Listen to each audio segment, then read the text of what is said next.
Qu'on décide de participer à un paintball sportif dit speedball ou à un grand scénario, la qualité du marqueur fait toute la différence. Et la technologie ici a beaucoup évolué. Hugo Bigras se tient au courant de tout ce qui est neuf dans ce domaine-là. Et c'est normal, il est à la boutique du pro.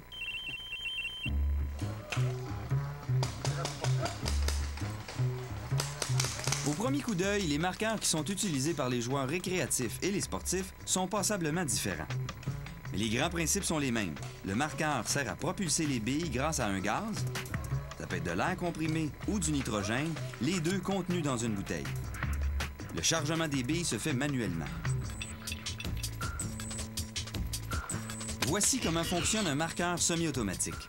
Aussitôt qu'on a appuyé sur la gâchette, un ressort à l'arrière propulse le marteau. Ce petit morceau de métal frappe sur une valve qui laisse passer l'air. Par le fait même, la balle est propulsée. Grâce au champ d'air, le marqueur revient en position initiale et est prêt à tirer à nouveau. Au cours des dernières années, les technologies ont transformé le marqueur. D'abord, du côté récréatif.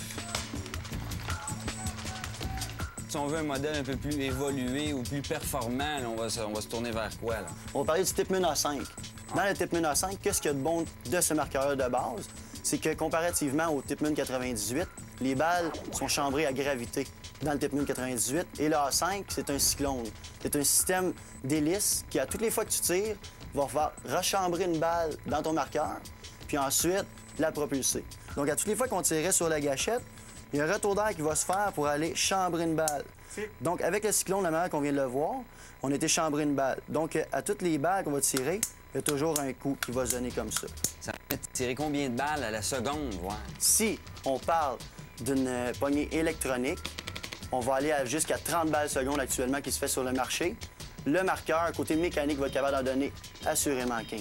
En haut de 15, ça devient peut-être un problème qu'on peut parler physique, parce que les pièces ne reviennent pas assez rapidement, tout dépendant de l'air qui nous reste dans notre bouteille, tout dépendant de la température qu'il fait. Tout ça, c'est des facteurs qui vont affecter le nombre de BPS, balles par seconde. Grâce à cette poignée électronique, en appuyant sur la détente, on active un capteur relié à une carte électronique logée dans la poignée du marqueur. La carte contrôle une vanne électronique qui libère l'air pour expulser la bille.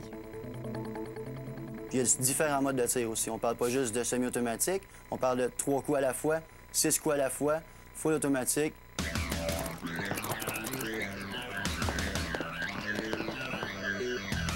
Les marqueurs de speedball sont plus flamboyants et tirent le maximum de balles permis, soit, comme on le disait, environ 15 balles seconde.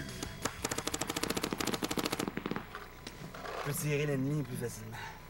Plus qu'on va évoluer dans les gammes, plus qu'on va aller vers des gammes plus hautes dans le speedball, on va tout avoir des marqueurs avec des yeux magiques. Donc, les yeux magiques sont installés un sur ce côté-là, un sur l'autre côté, qui vont faire en sorte que quand ta balle est positionnée dans ta chambre, il y a un signal qui va se donner à ton circuit électronique qui va dire « OK, là, on peut lancer la balle ». Donc, de cette manière-là, toutes tes balles vont être positionnées en bonne place dans ta chambre pour être prêtes à être lancées. Donc, si notre balle est à moitié chambrée, ce qui arrive souvent dans les marqueurs où il n'y a pas d'œil magique, ta balle ne sera pas propulsée. Parce que dans ton circuit électronique, il y a une fonction qui dit On n'est pas prêt. Pas de balle, on n'est pas prête, on n'y va pas. Donc, on brise pas de balle. Ça tire plus, là. Ça tire plus, là. Aussitôt qu'on brise une balle dans un canon, notre balle, elle va plus où ce qu'on veut. Parce que la peinture dans les parois du canon, ça beurre exactement, puis elle va affecter la balle, elle va la ralentir, l'augmenter la vitesse, ça va partir toute croche quand ça va sortir du canon. Le DM7 de Dye est le modèle de l'heure en X-Ball. Pourquoi? Parce qu'il fait tout ce que font les autres marqueurs, mais mieux. Par exemple, une chambre de basse pression permet d'avoir une puissance constante de 145 PSI. C'est 4 fois la pression dans vos pneus de voiture. Aucune variation, la distance de la bille sera toujours la même.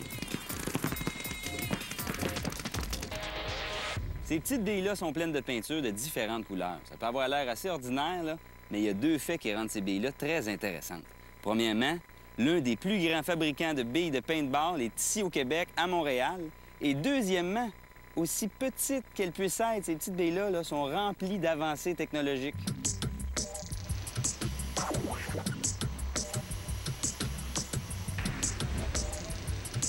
Juste pour vous donner une idée, ProCaps fabrique assez de billes marquantes par année pour en donner une à tous les Chinois sur la Terre. Oui, des milliards! le chiffre précis reste un secret. Et pour arriver à répondre à la demande, toutes ces machines fonctionnent 24 heures par jour, 7 jours par semaine, 50 semaines par année. Un total faramineux de plus d'1 demi-million d'heures de production que se partagent les 210 employés de ProCaps. Toutes les composantes des billes sont biodégradables, non toxiques et sans danger de réaction allergène. Vous pourriez même en manger, mais ça goûte pas bon. C'est une balle qui doit sortir d'un marqueur à 300 pieds secondes avec autant de précision que possible. Donc, la forme de la balle, son poids, tous les paramètres, et il y en a un énorme montant de paramètres, doivent être exacts.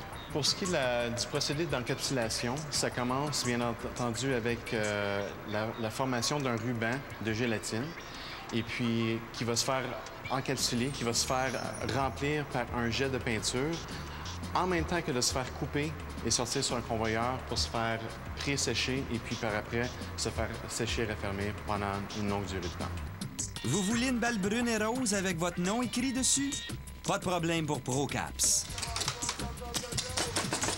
L'environnement du terrain va aussi influencer le choix de la balle.